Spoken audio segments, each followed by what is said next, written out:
Et salut Tundut et bonjour à tous. Aujourd'hui on s'occupe du bouturage des patates douces. Je vous les avais montré dans la dernière vidéo et je vous les avais promis, c'était la prochaine vidéo, ou en tout cas l'objet d'une prochaine vidéo, le bouturage des patates douces. Allez, c'est parti. J'ai ramené dans ma serre donc les patates douces qui étaient sur mon poêle. Donc là les lianes elles sont très très longues. On va pouvoir vraiment en faire beaucoup.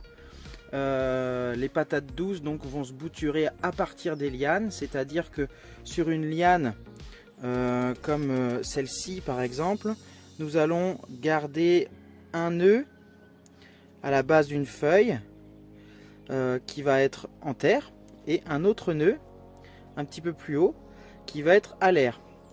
L'idée ça va être de ne pas trop laisser de feuilles à l'air libre, parce que sinon ça va demander trop d'énergie à la plante et le système racinaire ne va pas très bien se développer. Mais il faut quand même garder un petit peu de feuilles pour que la plante puisse faire de la photosynthèse.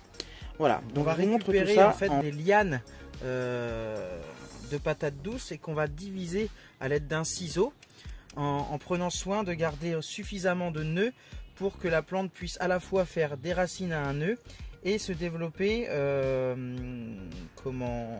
en partie aérienne, donc refaire d'autres lianes en partie aérienne. Pour ce faire, on va prendre donc une liane de patates douces au hasard. Alors là, ce que je vais faire, je vais démarrer en enlevant directement de la patate douce en fait une liane. Et là, je viens carrément creuser dans la patate douce pour récupérer cette liane. Voilà. Là, on voit bien, je l'ai enlevé en fait relativement simplement de la patate douce que j'avais mis à germer. Ici, on remarque qu'il y a quelques points à la base et ça c'est très très bon parce que ce sont des départs de futures racines. Donc si on les met vraiment dans des conditions optimales, ben, ça va faire de la racine. Alors par exemple ici, on va se retrouver avec cette partie là qui va être enterrée, ce qui fait que je vais enlever donc cette partie ici qui ne servira à rien.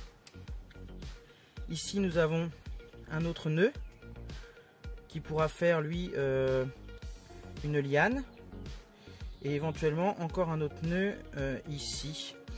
J'ai envie de garder deux nœuds en extérieur, donc je vais couper ici.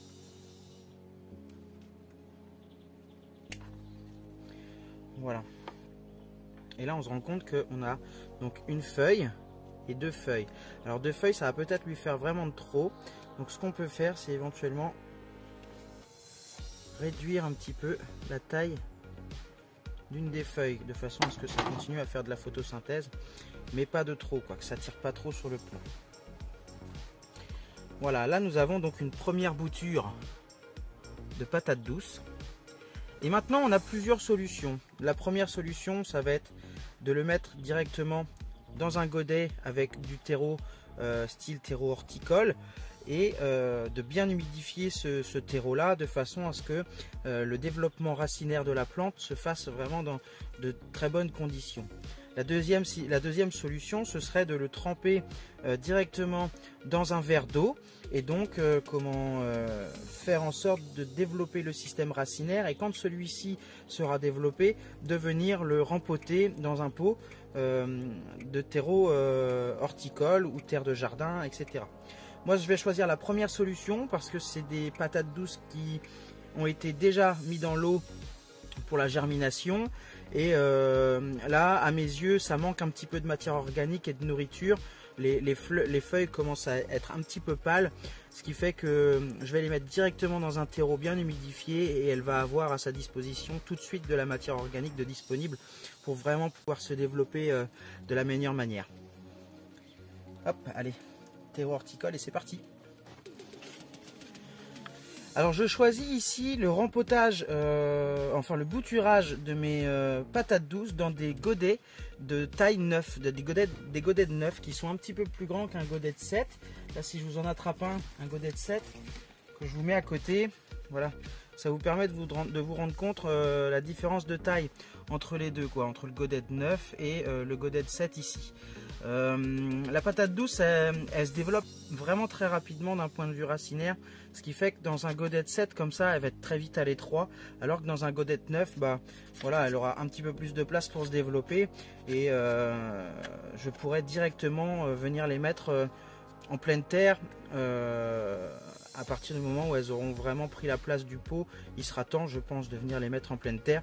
Et si je vois que ça se développe vraiment trop vite, eh ben on refera un rempotage dans un pot plus grand. Mais je fais le pari d'essayer en godet 9, je pense que ça va suffire. Et que ça patientera jusqu'à la mise en terre, quoi.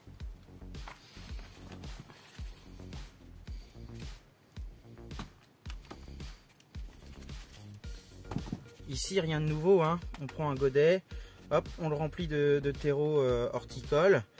Et puis on va venir mettre directement notre plant de patate douce. Alors là, je fais un petit trou avec le doigt. Je mets ma bouture de patate douce dans le godet. Je prends bien soin d'avoir assez de nœuds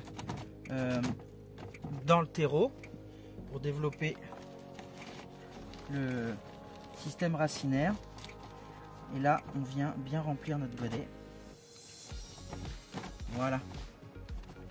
Le premier plant de patate douce est maintenant bouturé.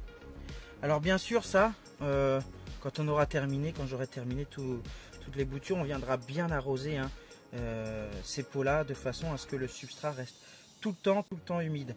Là, vous imaginez une plante qui n'a pas encore vraiment de racines. Il va falloir qu'elle les développe. Il faut absolument que le substrat, enfin les conditions dans lesquelles elle va se retrouver, ça va être humidité, humidité, humidité et chaleur, puisque la patate douce, vraiment, elle aime beaucoup la chaleur. Premier plan.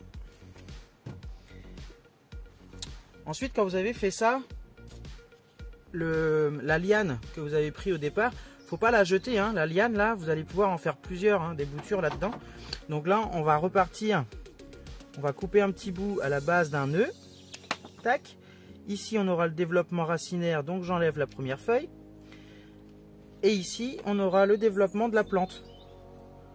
Donc, allez, on va garder 2 feuilles à chaque fois. J'en ai beaucoup des lianes, donc on va garder 2 feuilles. Tac, je coupe ici. Celle-ci, je la réduis. Et j'en garde une. Ça, c'est super, hein. On plante ça.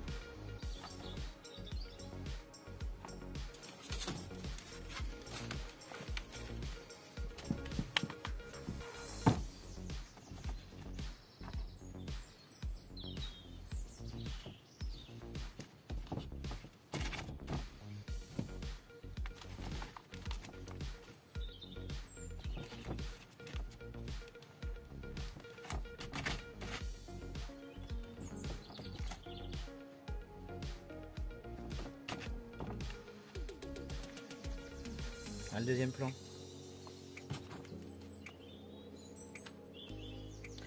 Allez, moi je continue tout ça et je vous reprends après pour l'arrosage. Allez.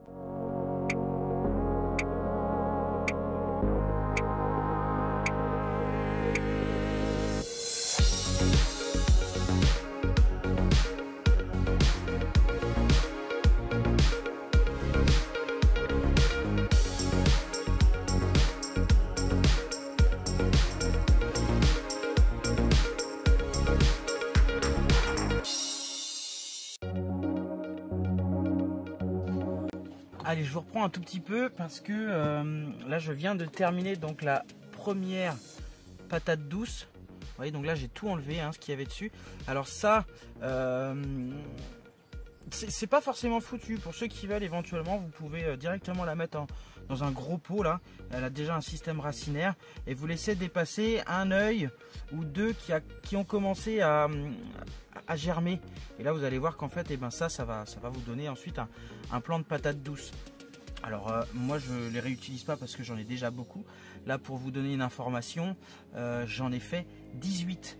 Avec une patate douce, j'ai fait 18 boutures. Donc ça va me faire 18 plants de patate douce. Pour moi, c'est énorme, hein. J'en ai même beaucoup trop. Donc ça va me permettre d'en donner un petit peu aux copains, etc. Donc ça, c'est plutôt cool. En général, ils sont contents d'avoir ça. C'est super chouette. Et puis une autre petite information que je voulais vous donner aussi, quand on fait les boutures de patates douces, des fois on peut avoir un petit doute. Là, comme moi, par exemple, j'ai préparé mes boutures à l'avance, que j'avais mis dans un petit coin là, de mon bac de rempotage. Et puis des fois, on peut se dire, bah tiens, dans quel sens je vais venir mettre ma bouture, parce que là, visiblement, la feuille, elle va plutôt vers le bas. Alors on se dit, mince, il s'est trompé, ça devait aller dans l'autre sens. Et en fait, non, ce qu'il faut regarder, c'est à l'endroit, à l'aisselle des feuilles, vous voyez toujours un petit démarrage en fait d'une future liane ou d'une future branche. Et donc, il faut toujours que cette aisselle-là, ce petit bouton, il soit vers le haut. Ça vous donne le sens de bouturage de votre petite bouture, quoi. Dans quel sens la mettre.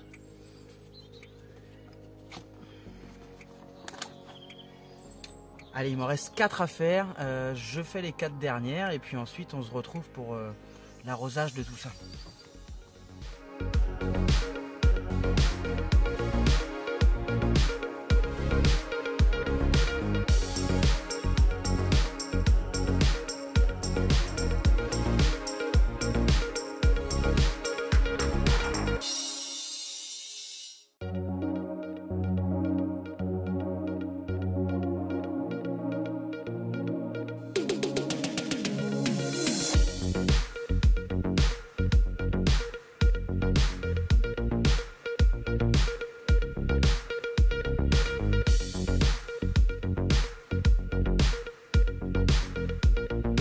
Allez, voilà, on se retrouve. Donc là, j'ai bouturé quasiment l'ensemble de mes patates douces. En fait, ce qui se passe, c'est que j'ai plus de pot de neuf, de godettes neufs de disponibles.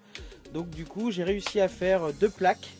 2 plaques de 18 plans, donc ça m'en fait 36. Alors si vous imaginez, si les 36 arrivent à prendre, ça me fera quand même beaucoup de plans.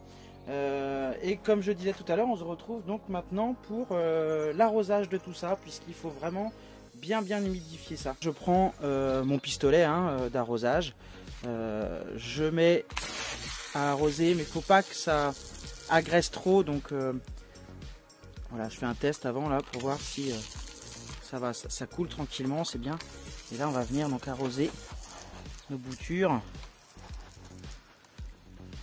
gentiment.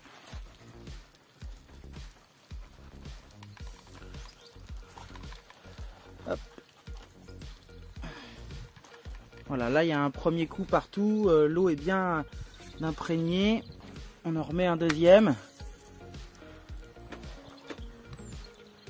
Il faut imaginer que c'était des boutures qui étaient, on va dire, les pieds dans l'eau, puisque c'est des germes d'une patate douce qui étaient les pieds dans l'eau. Donc si on veut favoriser la reprise, eh ben, il faut éviter une trop grosse différence de milieu, sachant que là on les a déjà donc séparés de la patate douce, coupés en plusieurs morceaux, mis dans un substrat. Ça fait beaucoup de changements, donc il faut vraiment leur donner les conditions optimales pour une bonne réussite, quoi. Donc là, j'hésite pas à bien humidifier. Premier arrosage, vraiment. Il faut que tout le terreau soit bien humide. Et bien voilà, cette vidéo donc sur le bouturage des patates douces est presque terminée. Maintenant, ce que je vais faire, c'est que je vais prendre tous ces godets là que je viens donc de bouturer, de bien arroser, et je vais les remettre dans ma véranda, puisque là pour l'instant il y a encore des nuits qui sont relativement fraîches et qui font que la patate douce pourrait ne pas apprécier et donc mourir. Là je vais aller la mettre donc dans ma véranda, où elle va bénéficier d'une température qui avoisine les 20-22 degrés la journée, et ça descend pas en dessous des 16-17 degrés la nuit, quoi. Donc vraiment elle va être au top. Et bien évidemment on va vérifier que le terreau reste bien humide, surtout les premiers jours, de façon à bien favoriser l'enracinement de ces jeunes boutures. Je vous remercie tous d'avoir regardé donc cette vidéo. Si vous ne l'avez pas déjà fait, on s'abonne, on met un petit pouce bleu, et puis n'hésitez pas à mettre un petit commentaire, j'essaierai de vous y répondre. Allez, Keno!